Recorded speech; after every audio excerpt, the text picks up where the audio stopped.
The MacBook Air is lightweight, classy, and reasonably priced, but Apple hasn't really upgraded this hardware since 2015. So this raises a very important question. Is MacBook Air worth it in 2018?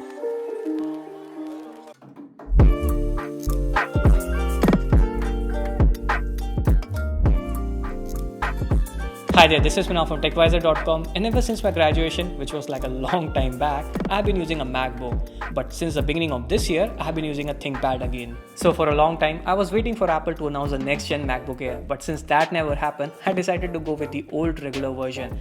So this raises a very important question. Is MacBook Air worth it in 2018? Well, of course it is, which is the reason I bought it, but it's not for everyone. The all-metal body of MacBook Air sure looks better than the plastic body of ThinkPad, or even most Windows laptop that you would get at this price range. Some of you may think a computer that thin may be fragile, but it's not. In fact, it is sturdy, something which is very hard to judge looking from this video. But trust me, it's not flimsy. The MacBook Air comes with all the ports like any other Windows laptop. Also, it has a memory card reader and USB 3.0. However, a USB-C would have been awesome. But what really bugs me are the bezels. You instantly realize this was made in 2013. Now if you compare MacBook Air with the MacBook Pro 2016, you can easily notice the difference. The Pro manages to have a same screen size in a smaller form factor. And not just that, it's not even Full HD. It's 1440 by 800 pixel display, which is something Apple needs to fix really soon in the next MacBook Air, if it ever comes out. Overall, the design is pretty impressive for a machine that hasn't been updated since 2013. Of course, you can get a similar looking Windows laptop at the same price range, but it won't be as thin as MacBook Air, and it definitely wouldn't have a battery as good as MacBook Air. And this brings us to the most important feature, the battery. The battery in MacBook Air is far superior than any battery that you will find on Windows computer. Most Windows laptop provides 3 to 4 hours of battery life when they are new.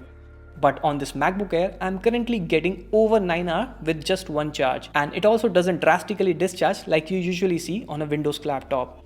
Even my MacBook Pro can easily give 6 hours of battery life after 3 years of usage. Now let's talk about the software. Back when I was using Windows, I remember a couple of instances when the system automatically reboots without my permission. I mean, who does that? That said, it was a common problem that Microsoft has already fixed. However, seeing app crashing on Windows, it's not something new. On Mac, however, the experience is usually better. Yes, there have been times in the past where this Mac has also hanged.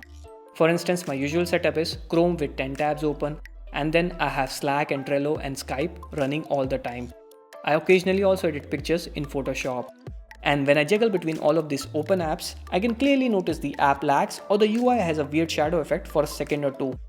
It has never hampered my productivity. Like I said, I am more productive in Apple ecosystem. Now I know what you may be thinking. What about video editing? Can you run Final Cut Pro on an entry-level MacBook Air? Well, kind of, I would say. You can do some basic editing on iMovie. It can even run Final Cut Pro with minor edits. But if it's a large project, it clearly hangs and rendering is slow. I believe a Windows computer at this price range might have a slight advantage when it comes to video editing. But even then, it will render 10 times faster than Premiere Pro on similar Windows computer. Another thing to keep in mind if you are buying a MacBook Air for mobile app development, well, on MacBook Air, you can code for both Android and iOS app. But if you buy a Windows computer, then you can only do Android programming in that.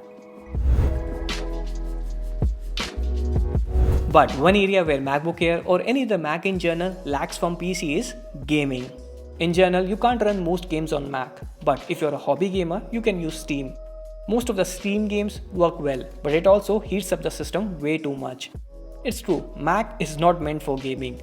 Another thing to keep in mind is you can run some Windows software on Mac using software like Parallel. It even works fine on this MacBook Air, but the opposite isn't true for Windows. In addition to Parallel Desktop, you can also run Boot Camp on your MacBook Air. For those who don't know, Boot Camp lets you run Windows and Mac on the same machine. I have used it previously on my iMac and MacBook Pro and it works flawlessly. However, it's not that reliable on a MacBook Air. I mean, sure, you can do general web browsing, even use Windows specific apps. However, whenever I try to run some heavy games on this MacBook Air, like this PUBG emulator, well, it doesn't work as good as it does on Windows desktop. But my biggest letdown on the MacBook Air is storage. In the basic version of MacBook Air, you get 128 gigs of SSD, out of which 90 gigs is left after the OS installation, out of which 20 gigs will be for the apps you have installed and even 20 GB more if you want to install Windows. So by the end of the day, you are left with only 50 gigs effectively, which is nothing.